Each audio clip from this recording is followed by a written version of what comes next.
We are back. It is Friday, November 7th, here on the 10, your favorite Big Ten betting show. I'm your host, Greg Waddell, joined as always by the great Doug Kazarian. We have another full weekend of college football to look forward to. We will take you through every single game in the Big Ten Conference for this week, give you our thoughts and our official plays along the way. We even have a basketball game to look forward to at the end of the show. More on that later. But first, we start with a reminder of two very special promotions that we have ongoing for you here at Bet Rivers, beginning with our football squares. Players who place a qualifying same-game parlay of at least $10 on eligible NFL or NCAA football games will receive one standard entry into our weekly squares game. Winning standard squares are awarded a prize of a $20 bonus bet. You can see the app or the website for more details. In addition, our Profit Boost Pack every week is something you won't want to miss. Log into your Bet Rivers app or your BetRivers.com account, and you can opt into a 3-pack of college football profit boosts. Those include a live boost, a same-game parlay boost, and a third boost to use however you please. You can see the app and website for more details. Okay, it is time to get into it for week 11. We begin the show today with, I think, the biggest game of the week in this conference. It is the Oregon Ducks on the road at the Iowa Hawkeyes. Oregon holding strong at that 6.5 number. I had speculated that this might get to a full touchdown. As we sit here today, it has not. The total at 42.5. The Hawkeyes on the money line in Kinnick Stadium, plus 185. If you can talk yourself in to the black and gold. Doug, what do you like? Yeah, I was with you in terms of that speculation as well. I thought, and we still might see it, right? Game day is going to be, there's always lines that move on game day. I keep coming back to Iowa. I think they're playing so much better of late, and weather should be an issue. So that does sort of favor the Hawkeyes in that regard. I don't absolutely love it because there is a world where Oregon just has too much speed and athleticism and things like that, and Iowa may be just a bully for the middle tier and under of the Big Ten. But I think the Hawkeyes are going to be up for the task. Kirk Ferentz always kind of performs well in November against top 15 teams and things like that. I'm keep coming back to the total. I wonder if this is just too low of a total. We're so accustomed to Iowa games, but this is sort of a new Iowa, especially the last month. And Oregon is going to want to push the pace. The problem is, the reason I'm not quite on the over yet is that the Ducks offense has sputtered. Not only their last game against Whiskey, but against Indiana, right? They had the pick 6. So that offense really didn't put up a whole lot of points. And that concerns me a little bit because I've never been a big believer in their quarterback. I've never been sold that this is the Oregon of old where they just can just light it up. And I'm just sort of torn. So I lean over, and I definitely going to play Iowa. I just don't know how big. All right, I'm going to play Iowa with you. And earlier in the week, I think I mentioned I like the under as the way to bet if you thought that Iowa would have success in this game. I'm with you. The total is moving a little bit, and I keep going back and forth on it. This is not the same old Iowa Hawkeyes build where they can win a game 3-0. In fact, they've had games in the 20s in recent weeks where they're giving up points and scoring points. We know that Oregon wants to be a big play team. They might break a few of those. I do think in general, this is a tough test for the Ducks. I think I've landed on 6.5 being the play for me with Iowa. I think it's going to be a juiced up crowd. There's still an outside shot at the college football playoff ahead of this team.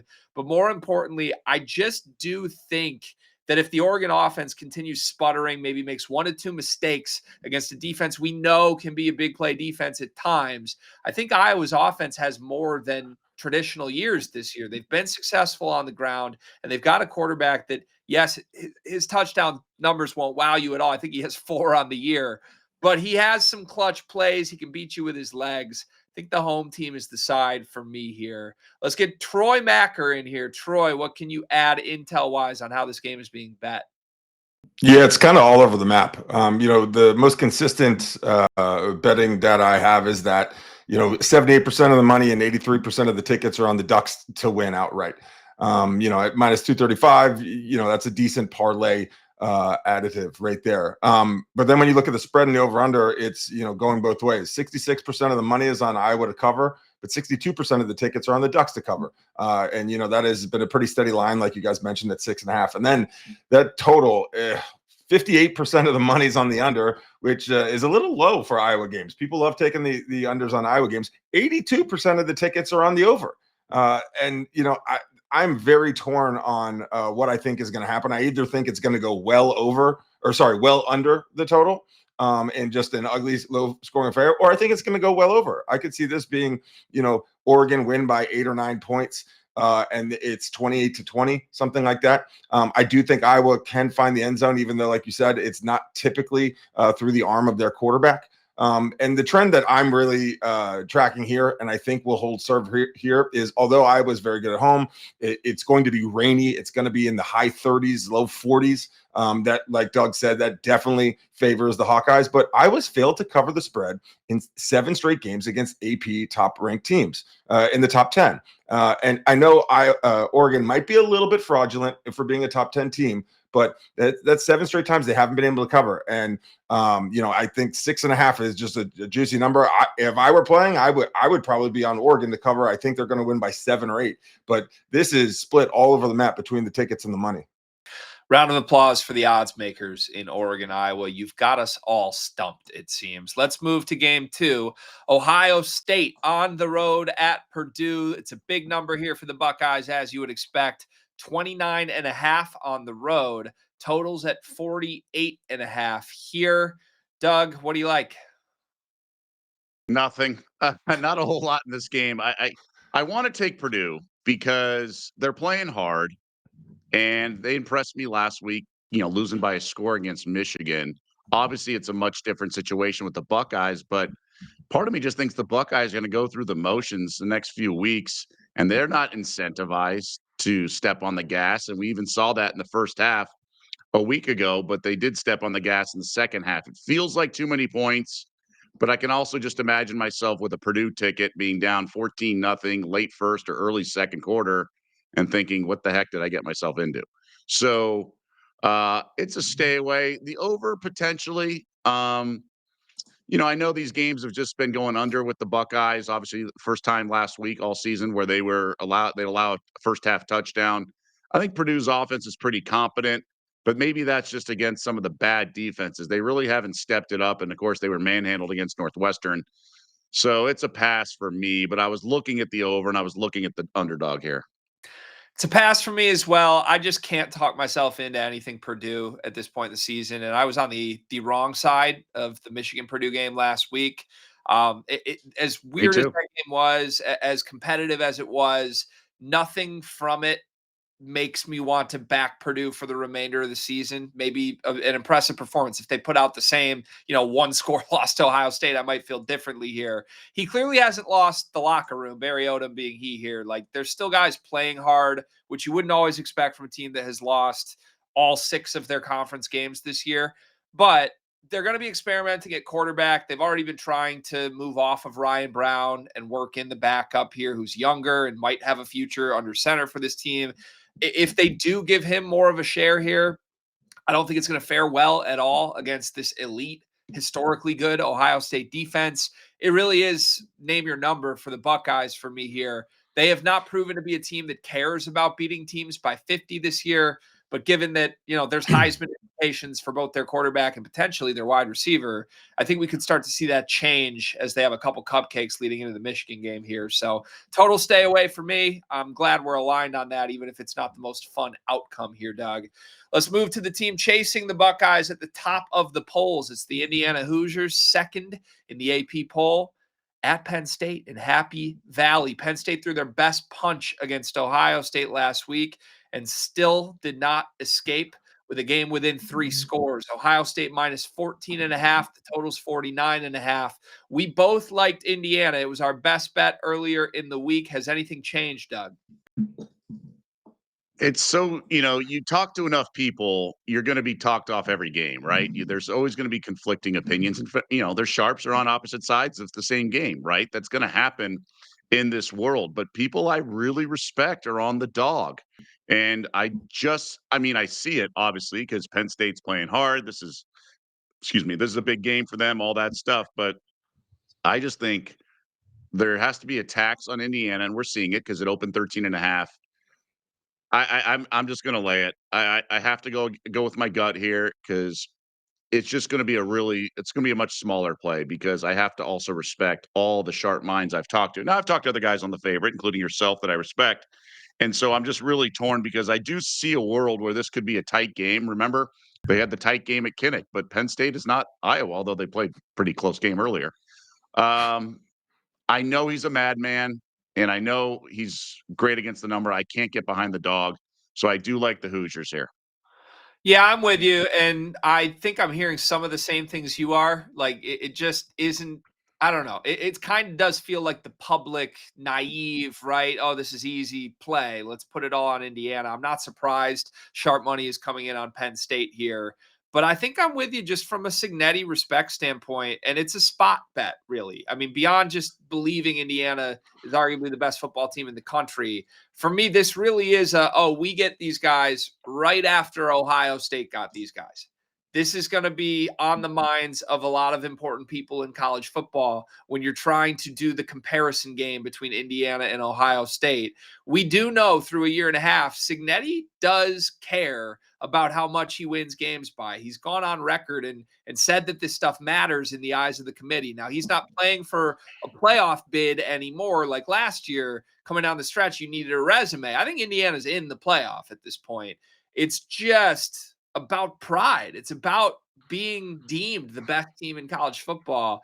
And maybe this is just a dumb spot angle from me, but I really do think that's going to matter in a game where Indiana's better on both sides. He wants to hang a higher number than the Buckeyes did a week ago. Ultimately, that's enough for me to keep this on my card. Let's get Troy back in here. Troy, any notes that you can add for us? Yeah, well, my first is an observation. It's the same as you. Is that sometimes we think about what we would do if we were in that spot, and we project that as what we think the head coach is going to do.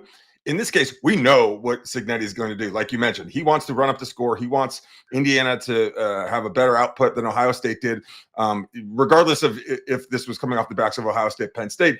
He wants to get style points. They're putting up 56, 48 points. Certainly, they did have a little bit of a lull against Iowa, but I just think this number is way too small. I know it's a Penn State. And I know Penn State played better last week, but they still didn't cover. They've covered once this year. They have the worst record against the spread in the country. Meanwhile, Indiana 6-3 against the number. Indiana has covered 4 of their last 5 games as a road favorite. I think it lends itself towards Indiana covering this one. I think Indiana could win this game by 25, 27, 30 points. So I'm very alarmed that the number is only 14.5. Certainly it's gone up from 13.5, but this might be one where we look back and we go, the bookmakers got it right. And this is a much closer game, but everything I see on paper lends it to be Indiana, covering big. And the public generally believes 68% of the money, 71% of the tickets. Now, the stronger play is actually on the over, 88% of the money and 95% of the tickets on the over at 49.5. I think you have to imagine that Indiana is going to do a lot of the heavy lifting, but we have seen Penn State improve a little bit. They did score a touchdown in the first half against Ohio State, which has not been done. So I do agree with the public that the over is probably the play here, but I just can't get my mind off of that number being only two touchdowns at the hook, where I think Indiana could win this game by 25 to 30 points. As we talk through this, I want to float an angle to you, Doug. Any interest in Penn State first quarter? Play them early in this game. Now, I'm thinking about some trends with Indiana this year. Maryland scored on them early. Yep. And it ended up a 55-10 game. Michigan State scored on them first, and that was a 38-13 game. I think even back to Illinois and Oregon, the best moments in those games for Indiana opponents have usually come very, very early in the game. Juiced up stadium. If you're buying Penn State full game, I'd have to think you buy them to get off to a hot start in this game. I think that's the only way I could talk myself into the Nittany Lions here. Any interest in that? So at Bet Rivers, it's plus 3.5, minus 112.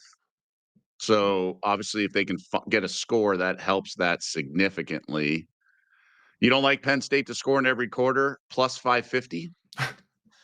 Penn State to score first. Penn State to score first, plus 185. Maryland scored first last week. It was a field goal. Mendoza got sacked 4 times in the first 2 drives.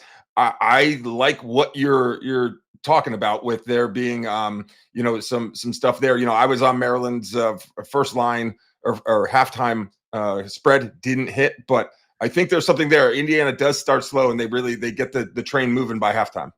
I like that Penn State to score first score of the game, Penn State field goal plus 600. Ooh, I like that too. All right. You know what? I have 20 more minutes of the show to figure out if I want to add that as my favorite play of the week. But That's I bad think material. I think that's the insurance plays. Get something Penn State early in the game, get Indiana full game, and feel like you've covered your bases. All right, let's move. We got Maryland at Rutgers next on the list here. The Scarlet Knights favored by 2 at home, minus 132 on the money line at Bet Rivers. Maryland catching plus money, plus 106 outright. Our total is 57.5. Doug, you're kind of smirking behind the scenes here. What are you thinking here? We got a new best bet here. Hey, I like Rutgers. I do. It's really just kind of a bet against Maryland, but it's not just that. This Rutgers offense is pretty good, right? It's more than like decent, it's like solid. And I think the 29.5 point team total is really like the way to go. Excuse me, for Maryland. I just think, sorry, for Rutgers. I just think they're the better team.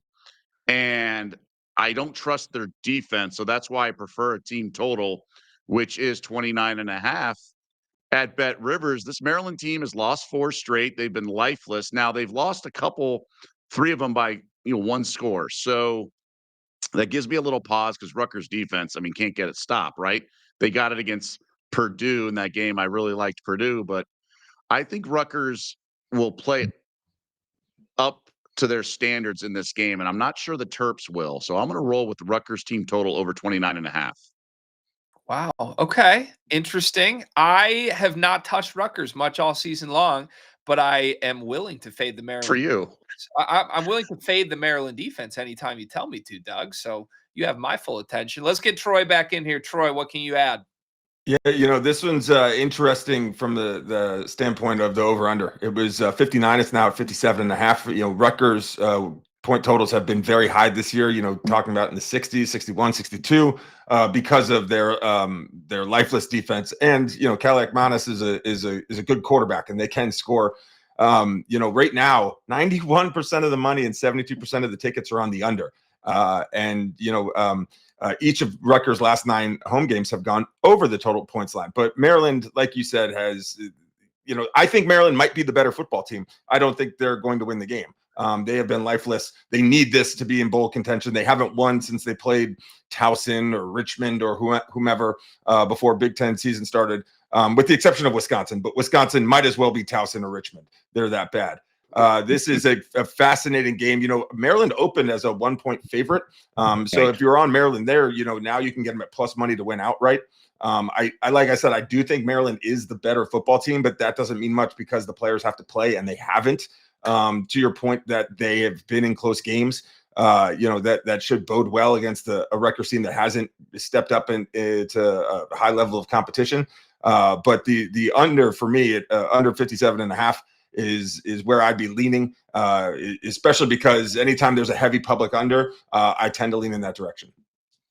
All right. Thank you, Troy, very much for your contributions to this show. As always, we have 2 more games on the football card this weekend. Next, we move to Washington at Wisconsin. Washington kind of quietly still sitting 23rd in the polls right now. 11-point favorites in Madison. Wisconsin outright plus 340. If you want to talk yourselves into the most surprising win of the year for a dead Badgers team, totals at 44.5. Doug, I believe earlier this week you were hinting at looking twice at Wisconsin here. Any more thoughts? Yeah, I've come around in terms of solidifying my play. It's going to be first half. This Washington team has been a disaster to start games. really in the first half, both home and away, but particularly on the road. We know about their troubles last year on the road, 0-5, if I'm not mistaken. But the travel schedule really didn't do them any favors. They were back and forth, East Coast back, West Coast, Midwest back, East Coast back. It was really unfair. So some of that is chalked up to that, but they've just been so disappointing to start games. Now, obviously, the Badgers don't have much of an offense. So if Washington does get an early touchdown, you're fighting an uphill battle, but they haven't delivered all season in the first half. And I liked what I saw from Whiskey in the game against Oregon at Autzen, and obviously Luke Fickell, their coach, getting assured that he's going to be brought back next year. So I think some of the distractions in that regard are gone. So I think Whiskey plus 6.5, minus 104 at Bet Rivers is the way to go.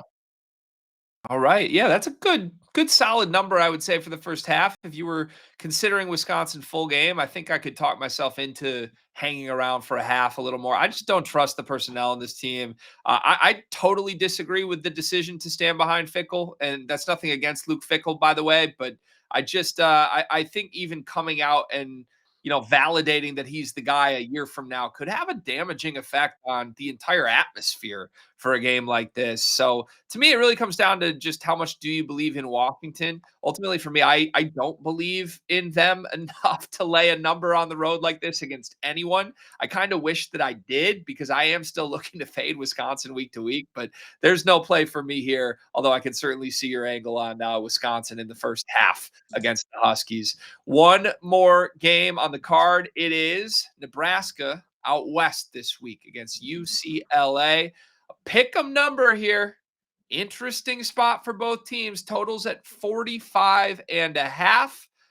Look, I think Nebraska is a significantly better football team than UCLA. However, there's been some wild swings to the Bruins season, and when they're at their best, they've been able to shock people. This one would not be a shock. Even if Nebraska is a good football team or a better team than the Bruins, it's hard to go out west. And I don't know what to make of Nebraska right now, especially given the health status of their quarterback, Dylan Raiola. So, Doug, is there a play here? Yeah, it's a big play, but it's not the biggest play. I really like UCLA in this spot. The problem is, I know sharp money came on Nebraska, but they got +3. And so the market is settled at pick. Honestly, I'd lay up to 3 with the Bruins before I kind of knew that info. And I think that's just a straight math play. I don't think people realize how bad TJ Lateef looked last week. Greg, are you comfortable with 5 completions in 7 attempts for 7 yards? I No. mean, he looked inept. Now, I say this all the time. A quarterback getting inserted mid-game is going to look a lot different than the next week when he gets all week with the ones, prep. They can sort of tailor the game plan. But I think the Bruins are going to be able to kind of do what they want here on offense as well as play the run on defense. I don't expect much from the Huskers. They're already bowl eligible. It's not really a great spot for them. UCLA obviously got manhandled by Indiana, but who hasn't? And I think the Bruins are going to be ready here. Now, they don't have much of a home field. I get it, but at least they're not traveling. That's the component. So, but I just like the spot, and I think UCLA gets the win. I kind of like how they've changed course this year from after firing their coach, and I just don't really believe in Nebraska. It's quarterback situation. I don't think Matt Rule's that great of a coach, and I think the distractions and everything. I mean, yes, I think his buyout's like 15 million. So like, I still don't think he's kind of untouchable if you have a coaching vacancy. So he's probably still listening to other schools despite the extension recently. I think the Bruins are the side here. I have to go with my gut here. I like listening to your gut whenever your gut speaks, Doug, and I think I can see the vision on this one. I can. You're right about Lateef. He was terrible. I mean, there was nothing Right. to inspire confidence in that second half. I am a guy that subscribes to the same angle as you when you have a new quarterback that wasn't expecting to be put into a game. Give him a week of prep. Usually it looks different.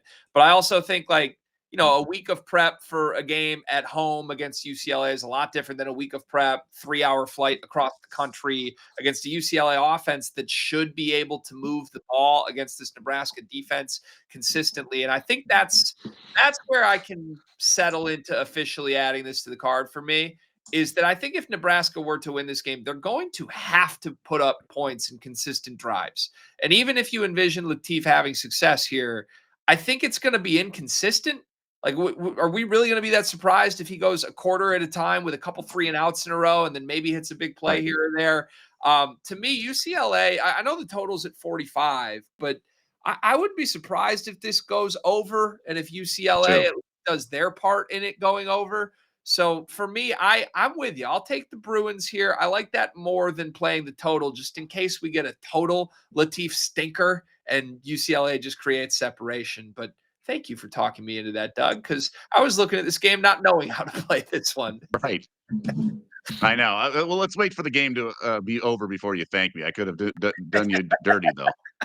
It's very rare that that happens, my friend. All right, before we get to our best bets, it is basketball season, which is my favorite time of year, of course. And we are planning to talk hoops on this program. We do this twice a week here for the Bet River Sports Network. So as basketball season unfolds, expect more college basketball previews. For today, the game we want to talk about just briefly is Michigan State playing host to the Arkansas Razorbacks. Saturday night, 7 p.m. tip. And you got the numbers in front of you here. Michigan State opened at 1.5. It has remained there as favorites. The total 155.5. Here's my quick preview of this. If you are unfamiliar with Arkansas, it's a throwback John Calipari roster build here. They've got Darius Acuff, who's a lottery pick point guard, State of Michigan kid.